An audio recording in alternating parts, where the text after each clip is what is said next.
دەمەوێت دڵنیابن کە من لەگەڵ داوا حەق و ڕاوەکانی ئێوەم و پشتیوانیتان لێ دەکەم وەکو سەرۆکایەتی یەکێتی نیشتیمانی کوردستانیش لەوە بە ئاگان کە چیتر قبول ناکرێت هاوڵاتیانی هەرێمی کوردستان بکرێن بە قوربانی گەندەڵی و ناڕۆشتنی و ململانە سیاسیەکان. لە ئێستادا کە ماڵ بە ماڵ و شەقام و شارەکانی کوردستان بەدەست دواکەوتنی موچە و خراپبوونی ئاستی ژیان و بشێویان دەناڵێن و بێهیوایی و تووڕەیی پەنگ دەخواتەوە، منیش لەگەڵ ئێوە نیگەرانم. هەموو هەوڵەکانم چڕ کردوێتەوە بۆ کۆتایی هێنانی یەکجاری بە کێشی موچە خۆرانی خەڵکی کوردستان. لەم پێناوەشدا گفتوگۆکانی دوێنێ شەومان لەگەڵ بەڕێز سەرۆکوەزیرانی عێراق تەرخان کرا بۆ چۆنێتی چارەسەرکردنی ئەم کێشە و هەژاریە. لە بەشێکی تری پەیامەکەیدا لاهور شێخجەنگی ڕایگەیاند. سەرۆکوەزیرانی عێراق هاوخەمی خۆی نیشاندا بەرامبەر نیگەرانەکانی ئێمە و ئێش و ئازاری موچەخۆر و مافخوراوەکانی کوردستان و جارێکی تر بەڵێنی دا و بەڵێنمان لێوەرگرت کە دەرچەیەکی یاسایی بدۆزێتەوە تا بتوانێت بەشێک لەو پارەی کە بە یاسای قەرز بەدەستیان هێناوە بۆ موچەخۆرانی گەلەکەمان سەرف بکات. هەر لەو گفتوگوۆیەدا بە تێگەشتنە دۆخی خراپی زۆری نی خەڵک لەم وەرزی سەرمە و بێموچەیەدا داوامان کرد چارەسەرێکی بنچینەیە بکرێ بۆ کێشەی بودجە و موچەی هەرێمی کوردستان.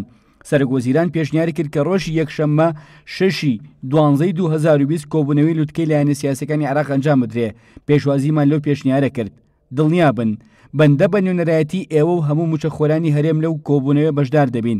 بەرگری لە مافەکانتان دەکەین و هەموو هەوڵێک دەدەین پشک و مافەڕەواکانتان لە بودجەی فیدراڵی 2021دا جێگیر بکرێت و بە یەکجاری ئەم کێشە درێژخایانە کۆتایی پێبێت. لاهور شێخجەنگی لە بەشێکی تر پەیامەکەیدا ڕایگەیاندووە. لێرەشەوە دوای ئەو پشودرێژیەی بێوێنەیەی بەرامبەر کەمتەرخەمی و نابەرپرسیارەتەکانی حکومڕانی نیشانتان داوە داواتان لێ دەکەین.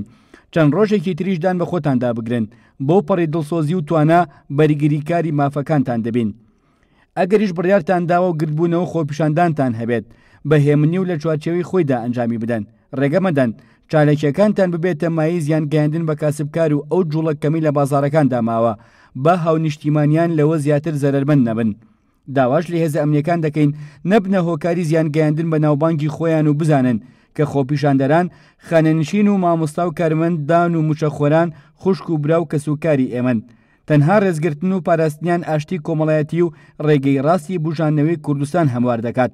هەر لێرەوە داواشیان لێ دەکەین بە زووترین کات هەموو ئەو کەسانە ئازار بکەن کە بەهۆی بەشداریان لە خۆپیشاندان بۆ داواکردنی مافەکانیان دەستگیر کراون. هەڵوێست و سیاسەتی چەند ساڵی ڕابردوومان ئەو بەهایانی یەکێتی نیشتیمانی کوردستانی لەسەر دامەزراوەنیۆ کراوەتەوە شاهید و هاندەرن لەسەر ئەوەی کە هەمیشە لە بەری خەڵک و داوا حەق و ڕەوەکانیان بووین.